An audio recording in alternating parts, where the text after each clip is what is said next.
Hello and welcome to BYJU'S Exam Prep IAS. In today's live session, let's discuss the important economics related articles which have appeared from 12th of March to 18th of March 2022. The first very important article is UPI Lite. Now some of you might be thinking, sir, hang on, last week have you discussed something related to UPI? Absolutely correct. Last week we discussed UPI 123 pay, right? That is a different concept, and today I'll be discussing UPI Lite, which is a different concept. UPI Lite very recently has been proposed by the same authority, NPCI, and under UPI Lite, NPCI wants to promote offline transactions, but more specifically the small value transactions which are conducted right now using UPI. Sir, what do you mean by this? As per various surveys that have been conducted, it has been seen that around 75% of total transactions which happen in India, UPI, cash base, etc., they are very small value transactions. And within UPI itself, around 50% of the transactions have a transaction value of up to 200 rupees. Which simply means that there are a lot of transactions which are taking place in terms of cash, in terms of usage of UPI, which are of very small value transaction. That is, let's say I will purchase certain vegetables, I'll make a payment using UPI and the value of the payment is below 200. I will purchase something from another shop, I will make a payment using UPI and the payment is up to 200 rupees. So out of total transactions which happen on UPI platform, around 50% of the transactions are of the value of up to 200 rupees itself. So what your NPCI says is, now we will introduce a new system, UPI Lite, and in case of UPI Lite, now you can conduct these particular small value transactions. I repeat, using UPI Lite, now you can conduct small value transactions through offline method. Now how this is different from UPI 123 pay? Very simple. UPI 123 pay, same concept, offline transactions, but this is for feature phones.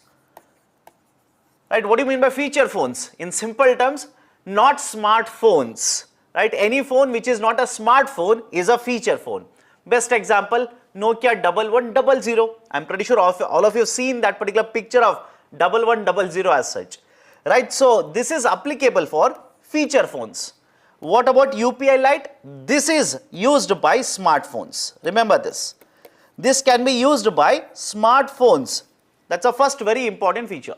Second, how can you use this particular, right, UPI Lite now? The NPCI says that it will be concept of wallet. UPI Lite is essentially nothing but a wallet. You download the UPI, that is app, and in the UPI app, you can choose to basically start using UPI Lite. And once you opt to, right, let's say start utilizing the UPI Lite, now you can transfer funds up to 2000 rupees. Remember this. You can transfer funds up to 2000 rupees, that is a maximum limit in this particular UPI Lite.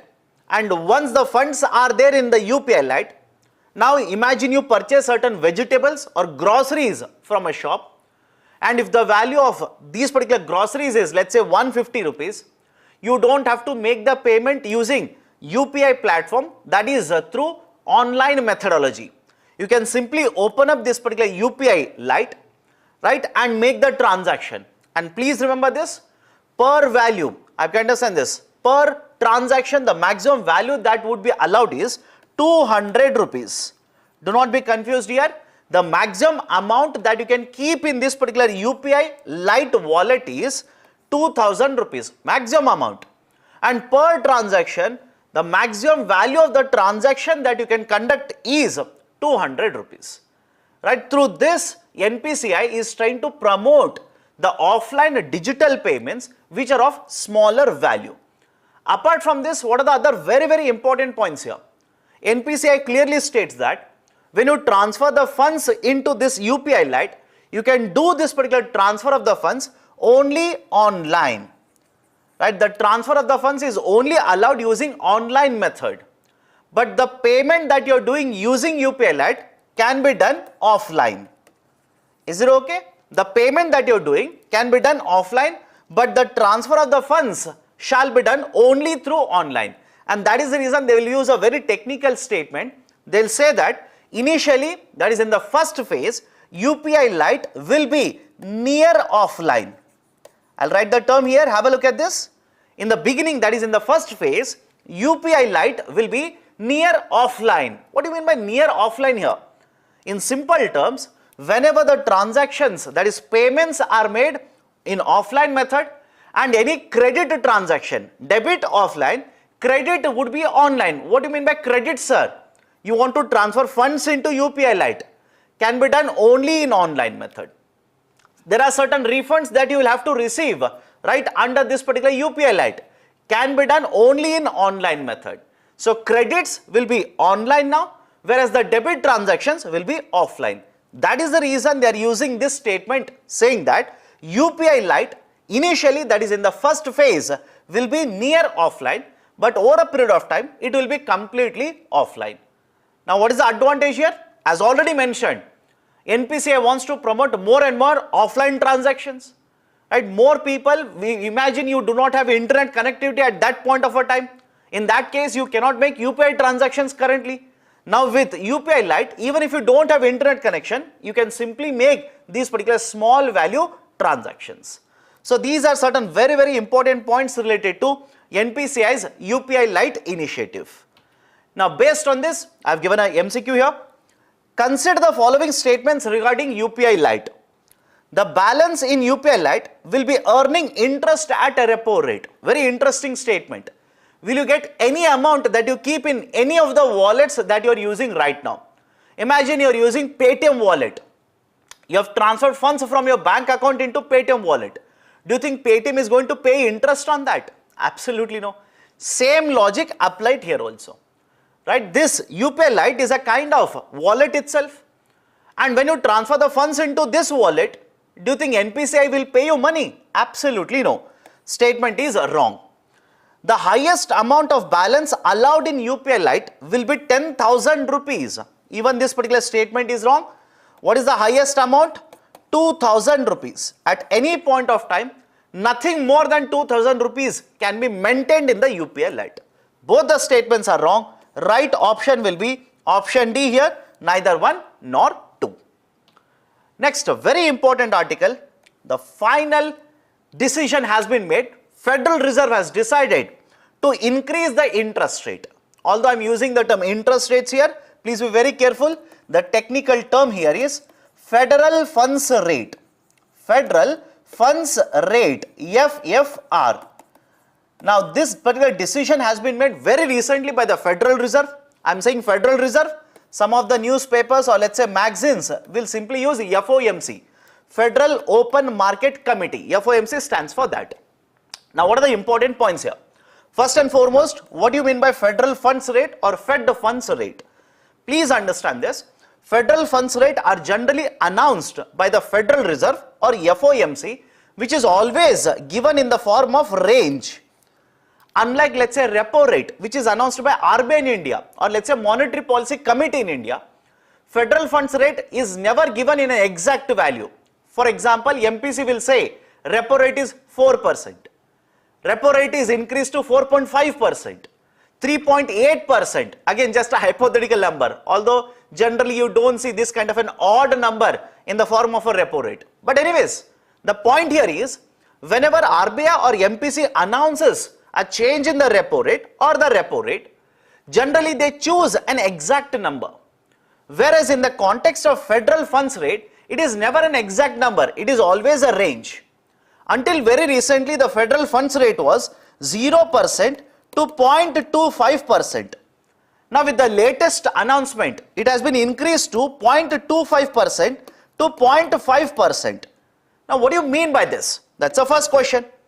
Right? Understand this. What do you mean by this? I'll address it. And second, here itself, let me tell you. This is not just one-off increase in the federal funds rate. FOMC, which meets 8 times in a year. Remember this also. FOMC, which meets 8 times in a year, approximately let's say once every 45 days, has announced that in this year, the federal funds rate will be increased. It is not just one-off rise or let's say hike in the interest rate. It will be increased. By the end of this year, they estimate that the federal funds rate will be increased to around 1.75%. Now, what is this idea of a range in the federal funds rate? Let me give a very basic idea first, then we'll come back to this. In case of Indian banking sector, we have a concept called as call money market. I'm pretty sure all of you have heard of this, but more importantly, you have read about this. What do you mean by call money market? In case one bank requires funds for overnight purposes, it can borrow from another bank. I'll repeat the statement here. What do you mean by call money market? Any bank requires funds only for overnight purposes, only for one-day purposes. It can borrow from another bank. And this borrowing and lending between two banks or else interbank lending and borrowing will happen in a market called as call money market. In the same way, even in USA, there is one bank which required funds only for overnight basis, and there is another bank which has more cash, they want to lend it to another bank. Right? Same lending and borrowing takes place even in USA. And the rate of interest, right, follow this very carefully, the rate of interest that the lending bank will decide there is always between these two ranges which are given under the federal funds rate. I will repeat the process here. Just like in India, even in USA, there is one bank which requires funds only for overnight basis, and there is another bank which wants to lend funds to somebody else in the market only for overnight purposes. So one bank which lends right to another bank will charge a rate of interest, and that rate of interest is within this particular extremes that are announced in the federal funds rate. And that is the importance of this particular federal funds rate. That's the first point. And please understand this, I'm using the term federal funds rate. In the newspapers, some days later you might come across the term effective federal funds rate. Now what do you mean by effective federal funds rate? Let's take a simple example here. Right now, let's say the rate of interest in India, right, on one bank to another bank when the lending happens, right, imagine, I'm just saying imagine, because that is not how call money market works in India. Let's say imagine is fixed at 0.25% to 0.5%, which means what? If a bank takes a loan for overnight basis, right, the lending bank will charge a rate of interest, and the rate of interest charged by the lender shall be in these two extremes or between these two extremes as such. Can a lending bank charge more than 0.5%? Not allowed. Can the lending bank charge lower than 0.25%? Not allowed. That is the importance of federal funds rate. And what do you mean by effective federal funds rate? What is the weighted average rate of interest charged by all the lending banks in the market? I will repeat the statement. What is effective federal funds rate? What is the weighted average lending rate of all the banks which are lending to other banks for overnight basis? That rate of interest is called as effective federal funds rate. And now can I simply say that if the federal funds rate is changed, the effective federal funds rate will also change. I'll repeat it. If the federal funds rate is changed, the effective federal funds rate will also change. So whenever the Federal Reserve will change the federal funds rate, automatically the effective federal fund rate will get adjusted in the market. Remember this very, very carefully. Now apart from this, why there is so much of discussion always about the federal funds rate? In case of the US economy, that is a banking sector, just like in case of India, the banks are lending in the form of credit card loans. The banks are giving loans, right, to businesses. The banks are giving loans, let's say to the housing borrowers, or let's say the people who want to purchase house or a home. Generally, all these particular rates of interest are adjusted, right? I'll repeat it. All these particular lending rates will get automatically adjusted when the federal funds rate will also change. In simple terms, these particular banks are following what is the federal funds rate.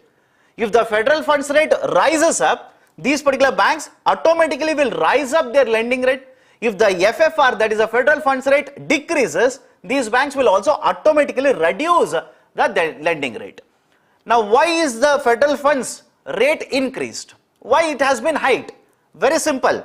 Inflation rate is very high. Right, as per various newspaper articles, you must have read it. Inflation rate in USA is a 40-year high, 30-year high, etc. like this. And when the inflation rate is very high and the money supply in the market is also very high, the federal funds do not have any option but to, Federal Reserve doesn't have any option but to increase the federal funds rate. Because if the money supply is very high and the inflation rate is also increasing, in addition to this, there is also concern over the spillover effect of the crisis that is brewing between Ukraine and Russia. Keeping in mind these 2 points, federal funds or the Federal Reserve has decided to increase the federal funds rate. And what is the impact? Why should we discuss all of this? Very simple. Whenever the Federal Reserve will increase the federal funds rate, it simply means the lending rates in USA are going to increase. Same thing will happen with respect to the lending and borrowing through the bond also. As a result of this, the foreign investors who have invested in India will start withdrawing the funds from India. And we have discussed this many of the times earlier also. And just because this is happening in the newspaper, suddenly UPSC can ask you these particular terminologies, and that is the reason I have discussed these particular terms today. Now, based on this, I have given a question. Consider the following statements regarding federal funds rate. It is the rate at which the banks will give loans to all borrowers, right? Now, please be very careful here. I am using the term, it is the rate of interest. It is the rate of interest. Now, please understand the difference here. When I say it is the rate of interest, imagine the federal funds rate is 5%. I am just throwing an arbitrary number here. Imagine the federal funds rate is 5%. Now, when the federal funds rate is 5%, the statement simply says, it is this rate of interest at which the loans are given to borrowers. So, statement is wrong. Definitely yes, this is one of the parameters that will influence the lending rate and the most important parameter in that case. And when this particular federal funds rate will keep on increasing, the lending rates will increase, and federal funds rate will decrease, lending rates will also decrease. But no way, right, understand this, no way is this the rate of interest which is charged on the loans. Right? Definitely yes, this will influence the lending rate, but this is not the rate of interest charged on all the loans given to borrowers. Statement is wrong. It will affect the rates at which interbank lending and borrowing is done. Definitely true. Right? I have discussed this. Effective federal funds rate. Right? Effective federal funds rate is the weighted average of lending rates in interbank lending market. So, when the federal funds rate will change, the effective rate will also change. So, second statement is true. Right option will be option B. Only 2 is correct. Let me go to the next one. RBI very recently has announced certain very important changes with respect to the microfinance institutional lending and borrowing in the market. Now, this is not new. Please understand this. Last year also there was a committee report which made certain suggestions or let's say recommendations to RBI to be implemented in the microfinance lending market as such. Now, based on many of these recommendations, very recently RBI has brought out certain guidelines or let's say regulations regarding microfinance lending in the Indian market. What are the important changes or let's say important announcements made by RBI? First and foremost, RBI has changed the definition of microfinance loans. Remember this very carefully. RBI has changed the definition of microfinance loans. Now, what do you mean by this? Until very recently, right, please understand, even today this is applicable. Why? These guidelines or the new framework will only come into force from 1st of April. And I am pretty sure all of you know we are yet to reach 1st of April now. Right? So, understand this. Until now, whenever you say microfinance loans or microfinance lending is done, the terminology that was considered was the income levels, the housing income levels or income levels of houses. Until very recently, the parameter that was considered was, in case of a rural India, those particular houses which will have income of up to 1.2 lakh rupees per annum, and in case of urban India, those houses which will have income of 2 lakh rupees per annum were considered for these particular microfinancial lending. Is it okay? Right, this was the parameter until now, and RBI now says this will be discarded. Henceforth, we will consider all those homes which will have income of up to 3 lakh rupees per annum. Is it okay? All those houses which will have up to 3 lakh rupees per annum income levels, either urban India, rural India, doesn't matter. We'll consider all of these particular houses under microfinance loans. That's the first very important change. Second, RBI now says that all these particular microfinance loans which are given to these houses will be collateral free. Remember this, will be collateral free. Now what do you mean by collateral? Let me give a very simple example. Imagine you will walk into a bank, you will approach the credit manager and you will say, sir, I want to take a housing loan. The manager is very happy, a new customer has come, right? The customer will get incomes, revenues for the bank now. Now understand this, the manager says, okay sir, we will give you all the loan that you want, but what is the collateral that you can provide to us? What is the security that you will provide to us? Because please understand this, when a bank will give loan to you like this, they want to hold certain security from your side, because there is no guarantee whether you are going to repay the loan completely or you are going to default the loan completely or partially. So the bank simply says, okay sir, we will give you the loan plus, but please give us certain collateral or a security. Right? The same thing is applicable even in case of gold loans also. In case of gold loans, gold itself is kept as a collateral or gold itself is pledged. That is given as a security. So understand this. Now RBI simply says all the loans which are given to these particular households which will have an income level of up to 3 lakh rupees per annum, these will be collateral free loans. No security can be collected on these particular loans. That is the second very important change. Third one, when you will take loan from these particular institutions, and who can give you microfinance loans? Banking sector can give you, NBFCs can provide, right? So there are many types of these institutions, right? Scheduled commercial banks, regional rural banks, NBFC microfinance institutions, etc., who will give you these kind of loans. Now whenever they give you loans, what is the rate of interest charged? What is the rate of interest charged? Until now the regulation was very simple. What is the cost of the funds, COF, cost of the funds, and multiply this by 2.75%, that is 1, right? Have a look at this. Or there was one more calculation, cost of funds plus 10%. Right? Do these both calculations and you don't have to do it. The bank which is giving microfinance loans will calculate it. Whichever is lower, I'll repeat, whichever is lower will be the rate of interest charged on these loans. Right? Until now this was the methodology to calculate rate of interest. RBI says discard this also. Don't follow this, discard it. But now RBI simply says the board of the bank must approve a policy. Is it okay? The board of the bank must approve a policy wherein how the rate of interest is calculated should be provided. Every detail, how you are going to calculate the rate of interest. In simple terms, you decide the rate of interest on the loans. But please ensure that these rates of interest are not very high. These are not going to become a burden on the houses. Please ensure that. And second, whatever is the rate of interest you have decided, please tell the methodology. How did you come to a decision, let's say 9% rate of interest? On what basis did you decide it? Because although the boards will decide the rate of interest, RBI simply says, I will scrutinize you. I will keep you under scrutiny. I can simply ask you, please clarify why are you deciding this rate of interest? I can scrutinize you. That is the reason. Please understand this. Right? So boards shall decide the rate of interest.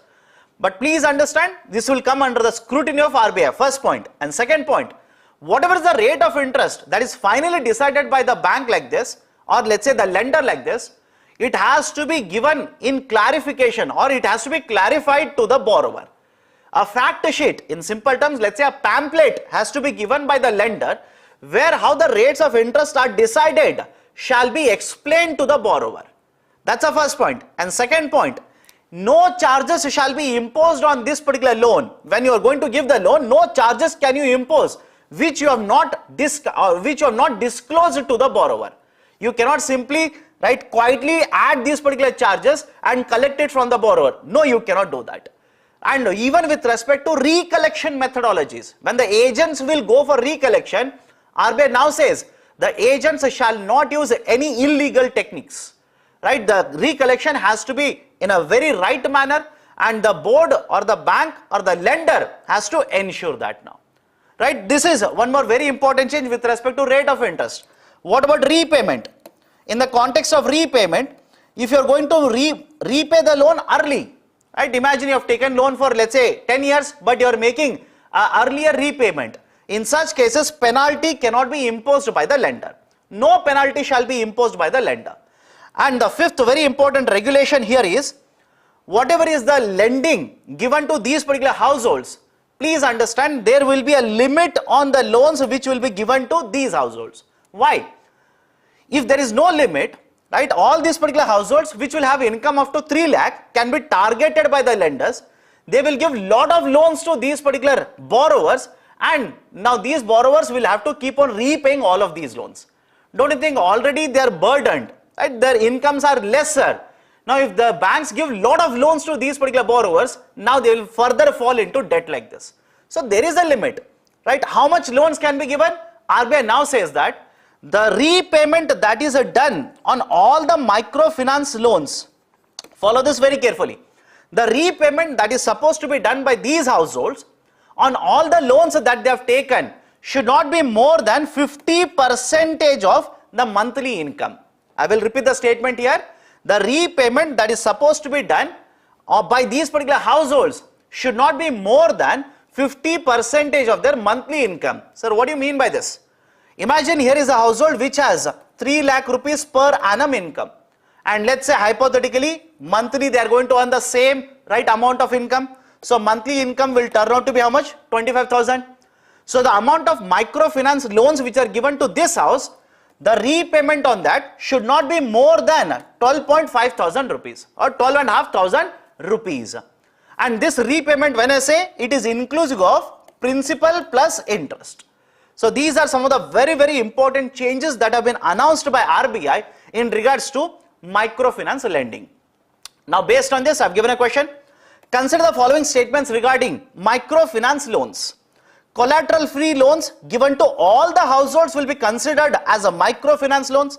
Underline the term all the households. Do you think all the households which will take collateral free loans, they can be classified as MFI, microfinance loans? Absolutely no. Only those households which have income of up to 3 lakh rupees. Okay. Maximum interest rate to be charged will be fixed by RBI. Underline the term fixed by RBI. No, RBI doesn't fix it. RBI simply says you decide, right? The board should have a policy. You decide, but I can scrutinize you. I can check you, right? So both the statements are wrong. Right option will be option D. Next article, permanent trade status. Now this was there in the newspaper. Now what is the idea here? Permanent trade status is equal to the concept of most favored nation, MFN. Please understand this. Don't read this particular article. Nothing is given in this article, right? Only one statement is important. That is, US has decided to strip Russia of permanent normal trade status, right? Or some of the books will simply say permanent normal trade, right, relation status. Now what do you mean by this? In simple terms, there is a term called as most favored nation, one of the very important pillars under WTO, World Trade Organization. What does most favored nation essentially mean? It says that if a particular country is conducting trade with multiple trading partners, right? Imagine X is conducting trade with A, B, C, D, like this. So the terms of trade, that is how the trade will be conducted between X, A, X, B, X, C and X, D. The treatment that is provided by X to all the trading partners should be same. Is it okay? The treatment that X provides to the trade that X conducts with A, B, C and D should be one and the same. X cannot discriminate one particular country against a group of other countries. Same trading, right, facility, or let's say same trading preference shall be provided by this particular country to all the other trading partners. That is a concept of most favored nation. And please understand this, some of you will think, sir, there is already PTA, FTA, etc. These are also allowed. But only in such cases these are allowed. I can understand there are exceptions, right? There is a concept of FTA, CEPA, CECA, Customs Union. These are allowed under WTO, right? In that particular case, you cannot simply say most favored nation is applicable. But generally, what is the argument here? Generally, the argument is a particular country should provide the same trading agreement, or let's say should provide the same trading, let's say, arrangement that it has with one country with other trading partners also. They cannot discriminate amongst the trading partners. That is a concept of most favored nation. And please understand this, this was already there in the discussion, not recently but earlier years. For example, India earlier revoked the most favored nation status that it had given to Pakistan. Right? Pakistan never gave this particular status to India. That is a different matter. India had given this status to Pakistan, which it has actually withdrawn now. But why this is there in the newspaper? Very simple. When USA will remove this particular status that they have given to Russia, now they don't have to treat Russia as a trade in the same way. They can simply target the goods and services which are coming from Russia, impose higher taxes on it, impose higher customs duties on it, and that would simply affect exports that are coming from Russia into USA. But some of you will simply say, sir, you explained the most favored nation, but the term given here is permanent normal trade status. In case of USA, remember this, in case of USA, they have replaced the term most favored nation with this particular terminology. That's it. Nothing else is important here. In case of USA, right, they replaced the concept of or the terminology of most favored nation with permanent normal trade relation. That's it. And in 2012, USA had awarded or let's say given this particular most favored nation or PNTR status to Russia. Now USA has announced that it will withdraw this particular status so that they can basically hamper the trade that is being conducted between Russia as well as USA. Now this is being done in order to penalize or let's say punish, right, this particular government of Russia because of their decision to attack on Ukraine. Right, beyond this, nothing else is important in the article. Please don't waste your time. Done? So this is the concept of permanent trade status which is there in the discussion. Next, related to fertilizers. Lot of discussions happening with respect to fertilizers. I will not discuss subsidy related to fertilizers, but important current affairs here. First and foremost, please understand this very carefully. India imports huge amount of fertilizers. India imports huge amount of fertilizers. And some of you might be thinking already, sir, what's new in that? Please tell me something else. I already know it. Absolutely correct. Let me continue, you will get new points now. India imports huge amount of fertilizers. Especially, there is one fertilizer, muriate of potash. MOP, muriate of potash. Whatever is the requirement of muriate of potash, the complete domestic requirement, we actually import it from rest of the world. That's the first point. And why this is important? There are two countries now which are engulfed in this particular Russia and Ukraine, right, which are basically the top or let's say second and third largest exporters of the muriate of potash. Those particular countries are Belarus and Russia. Right, these two particular countries are very, very important for India. Why? India imported around 5 million tons of muriate of potash last year. Around 5 million tons. Out of this particular 5 million tons, around 1.6 million tons were actually imported from both of these countries. And now what is happening? Because of the fight that is taking place or because of the invasion or let's say war that is happening there, these exports or the supplies of this particular fertilizer is getting affected. And the prices of this particular fertilizer is rising. First point. Second, a very important point.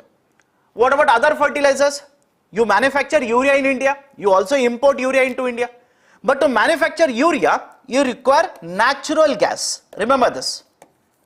To manufacture urea, you require natural gas. And by the way, remember this also.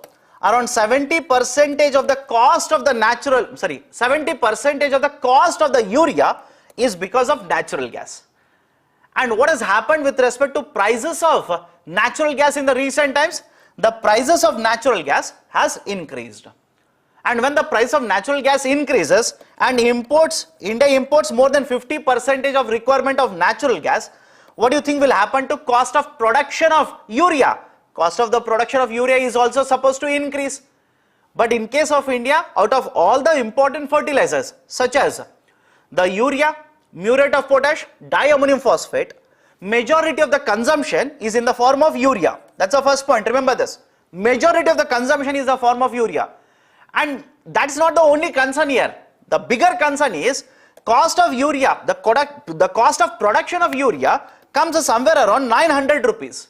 But because Government of India regulates the price of urea, it is sold in the market somewhere in the range of around 240 to 250 rupees per bag. Again, you don't have to mug up exact numbers here. It is sold at a very, very cheaper cost.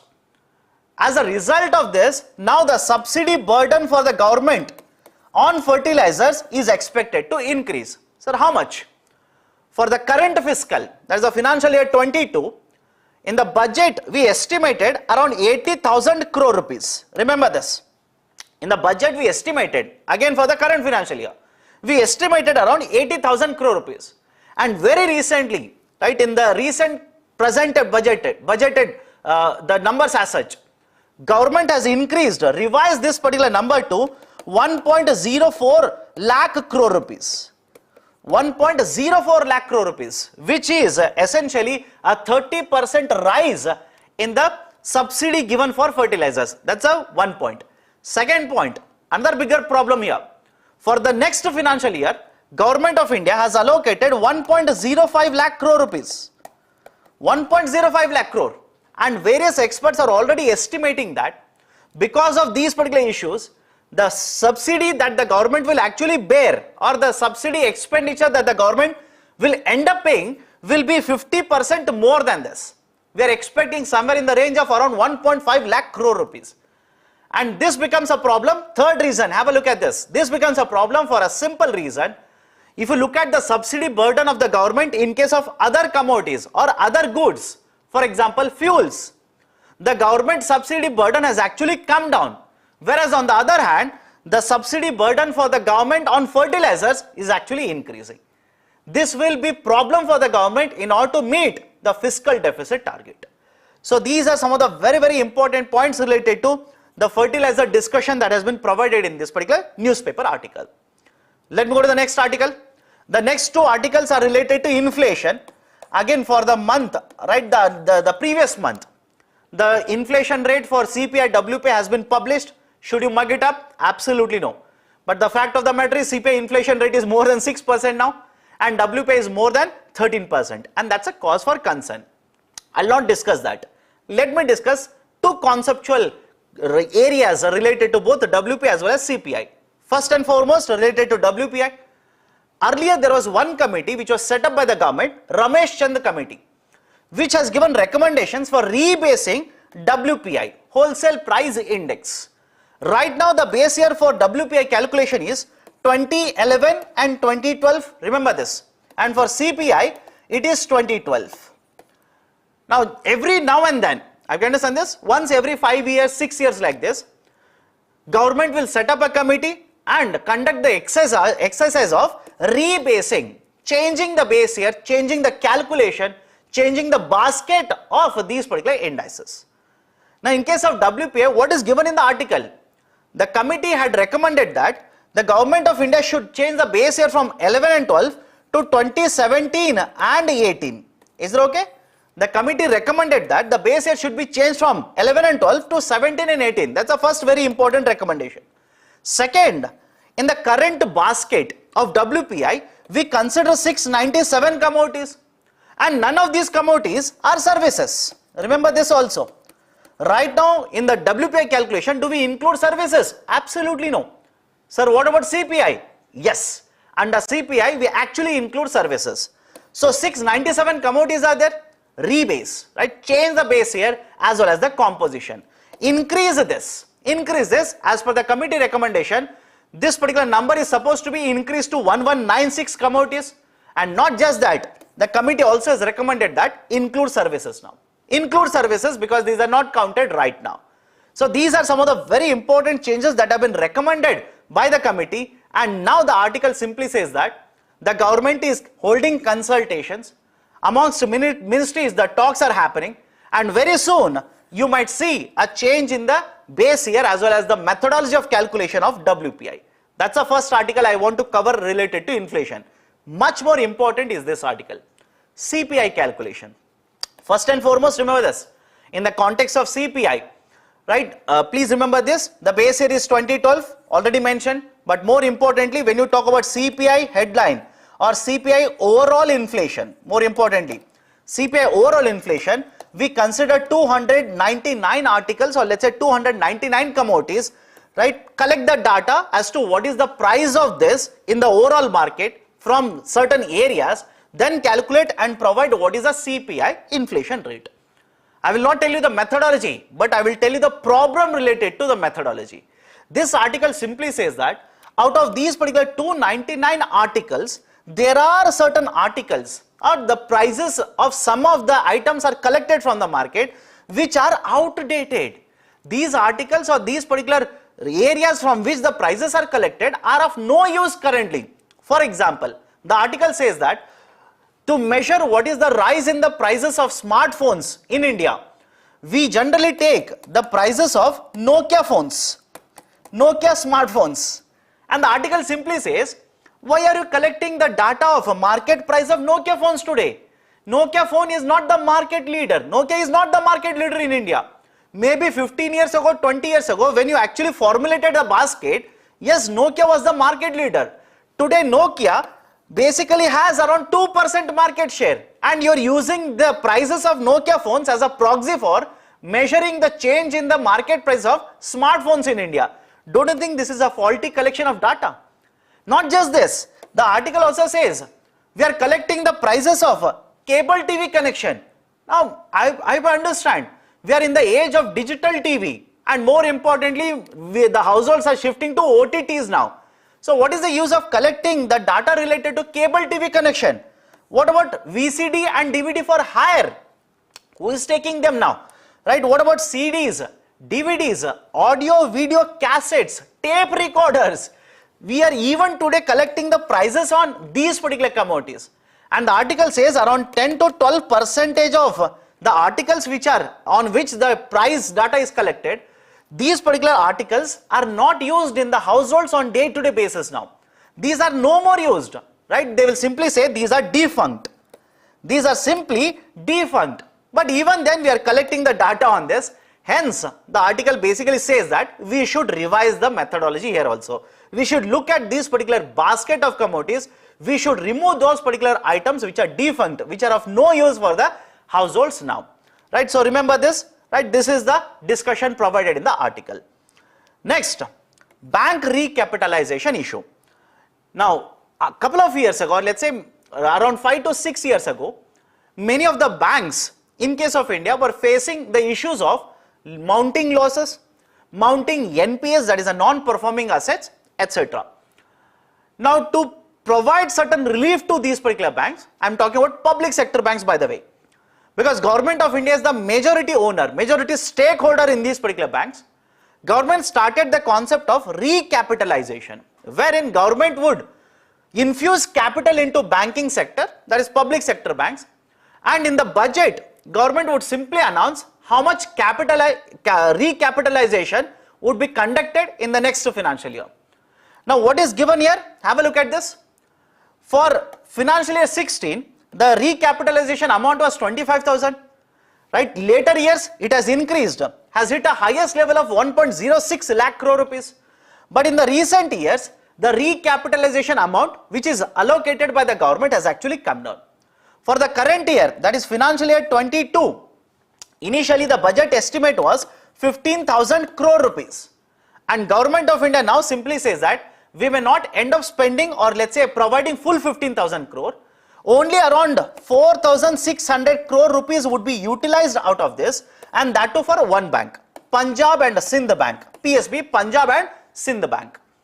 And what about remaining 10,400 crore rupees? Government simply says this will be savings for us. This will be savings, right? We don't have to spend this much money. That's the first point. Now some of you would be thinking, sir, why? Why is Government of India not giving money to the public sector banks? It's not that government is not giving money.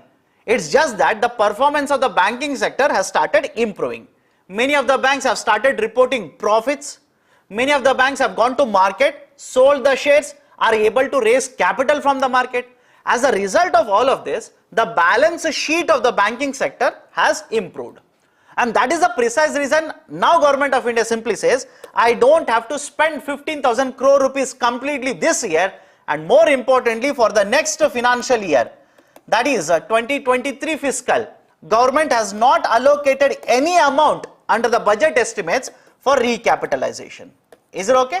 Government has not allocated any amount for PSBs for conducting recapitalization. Right? So these are some of the very important points provided under this particular article related to bank recapitalization. So these are the various articles as well as the questions related to these particular articles for the duration 12th of March to 18th of March 2022. If you like this initiative, please hit the like button and provide your valuable comments in the section below. And if you have not yet subscribed to BYJU'S Exam Prep IAS, kindly do. Thank you. Have a great day.